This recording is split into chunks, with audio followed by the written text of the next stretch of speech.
Les chokers ont de nouveau choqué. Yo les gars, tout yo les mecs, on se retrouve pour une nouvelle vidéo et une nouvelle vidéo débrief de ce match entre Manchester City et Arsenal. Victoire 2-1 de City face à Arsenal, ce qui veut dire que Manchester City a son destin entre ses mains. Ils sont en retard de 3 points face à Arsenal, mais si Manchester City remporte ses 5 prochains matchs, ses 5 derniers matchs, ils seront officiellement champions. Les mecs, c'est exceptionnel. Les chokers ont de nouveau choqué, c'est exceptionnel.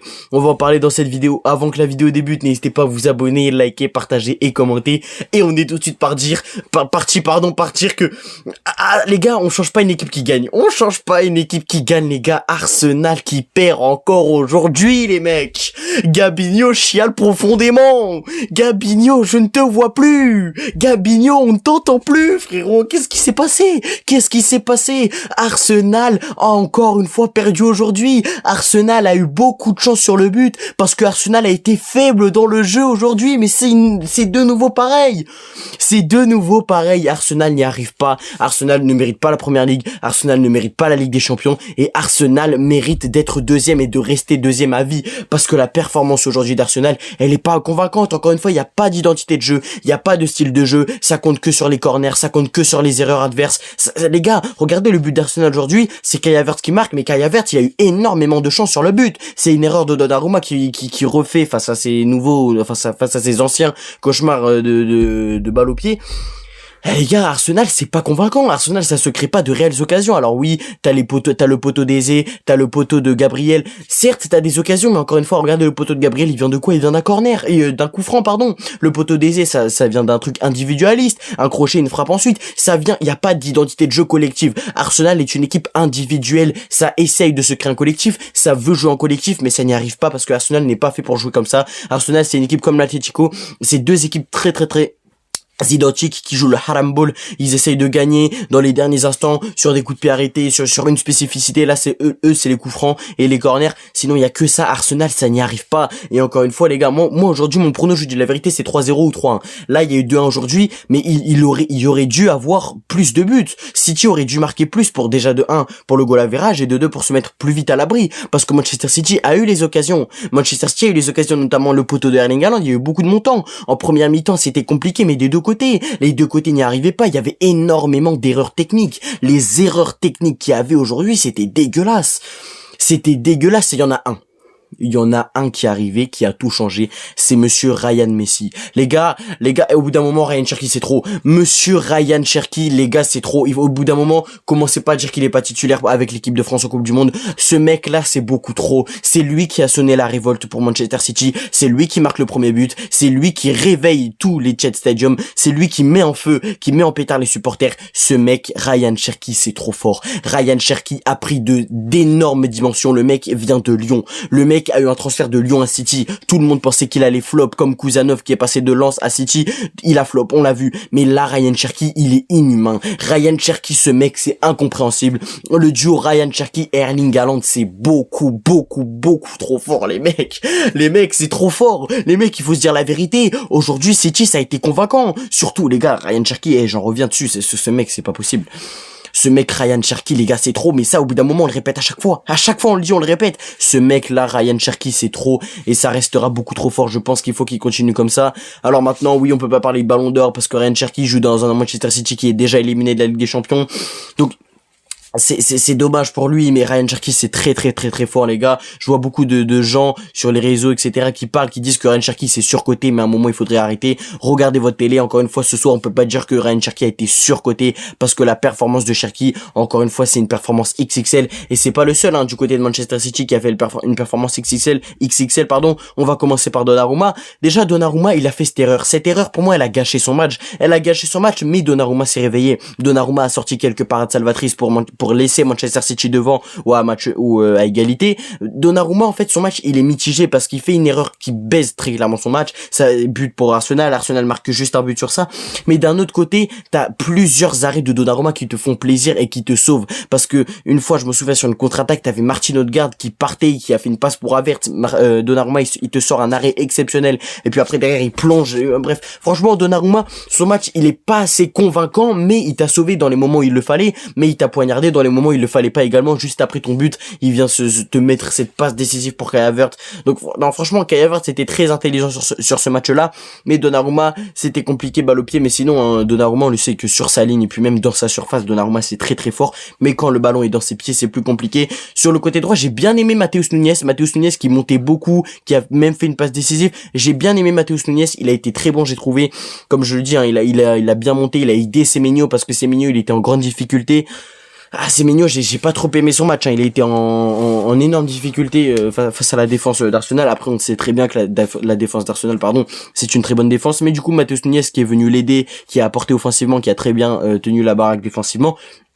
J'ai bien aimé la défense Kuzanov-Gueye. Je suis pas trop fan parce que j'ai l'impression que ça manque un petit peu d'expérience, ça manque de balle au pied, ça manque d'un Ruben Dias. Moi, je vous dis la vérité, ça manque d'un Ruben Dias. Ça manque d'un Ruben Dias, ça manque de quelqu'un qui est solide en défense. Alors, je dis pas que Marc Gueye et Kuzanov sont solides, hein. Enfin, sont pas solides, pardon, parce qu'aujourd'hui, sur leur match, tu vois, ils se prennent un but, mais un but où très clairement, ils ne peuvent rien faire dessus. Mais pour moi, il manque cette solidité encore plus, cette hargne, voilà, cette grinta, qu'a Ruben Dias, par exemple. Donc, pour moi, la défense, je suis pas trop convaincu. Et Aurélie, Aurélie les gars, et ce mec, waouh, c'est peut-être l'un des meilleurs joueurs de City cette saison, les gars. Aurélie, on n'en parle pas assez, mais à un moment les gars, faudrait ouvrir son débat. Ce mec est trop fort.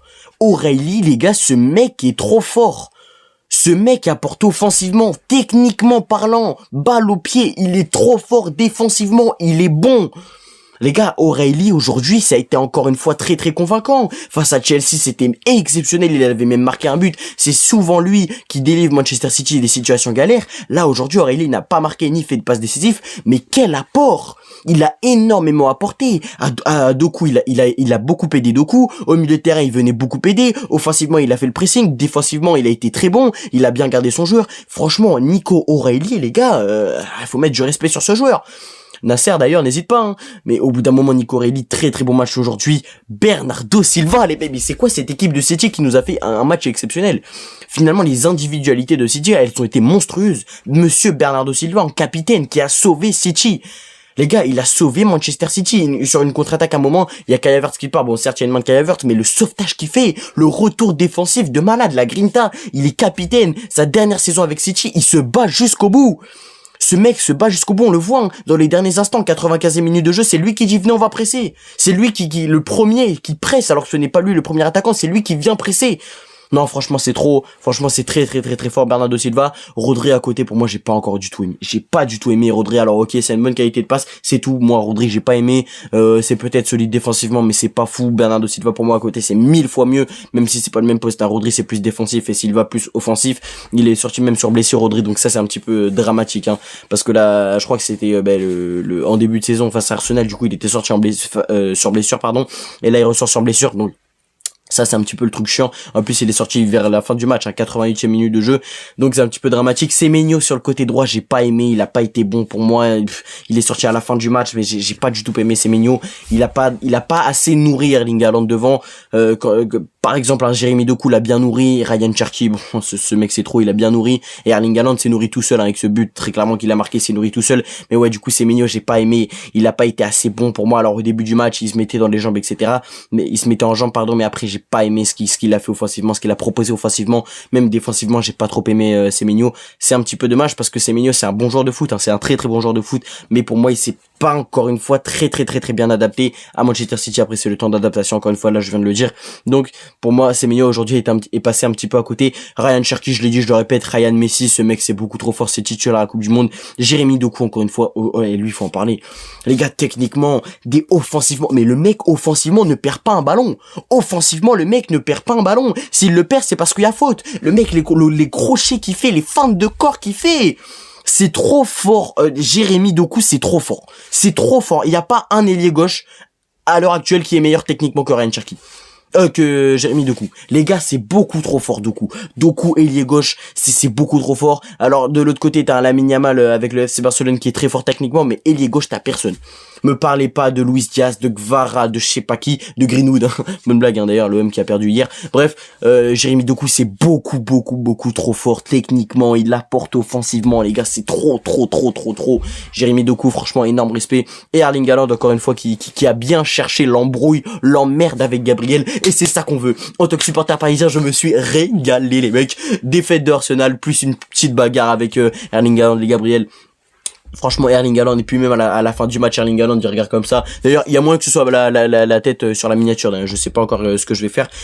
Mais donc ouais, Manchester City a bu, Arsenal très clairement ils les ont bu. Madueke, j'ai un petit peu aimé ce qu'il faisait, c'est-à-dire les retours défensifs. Après il est sorti, Martinelli il est rentré, mais c'était compliqué. Odegaard pas convaincant, Rice non plus, Zubimendi c'était faible, Hincapié il s'est un petit peu fait mélanger. Donc ouais, Arsenal ça a pas été convaincant. Encore une fois, ça manque d'une identité de jeu, il manque d'un style de jeu correct parce que leur style de jeu c'est le corner FC. À un moment les gars, vous avez vu je pense la propagande de Kevin qui dit no to corner FC. À un moment et ça a marché no to corner FC et on espère que Arsenal ne va pas gagner cette première ligue. Tout le monde contre Arsenal, tout le monde pour les adversaires d'Arsenal parce que Arsenal ne mérite pas de gagner cette première ligue avec ce niveau de jeu là. Ce serait honteux si Arsenal gagne la première ligue et je pense très sincèrement qu'ils ne vont pas la gagner les mecs. Je vous le dis, City j'ai confiance en vous. Common City, j'ai confiance en vous. La vérité, je ne veux pas qu'Arsenal gagne cette première ligue. Il ne le mérite pas. Point. C'est la fin de ce débrief. J'espère que vous avez kiffé. N'hésitez pas à vous abonner, liker, partager et commenter. On se retrouve tout à l'heure pour le live du Paris Saint-Germain face à Lyon. Alors, de base, je devais live le City Arsenal, mais bon, j'ai eu quelques galères. Du coup, j'ai cut le stream. La rediff n'y est pas. Mais on se retrouve bien évidemment pour le PSG Olympique Lyonnais, plus le débrief qu'il y aura à la fin du match. Merci à toutes les personnes qui ont regardé jusqu'à la fin. Bye bye.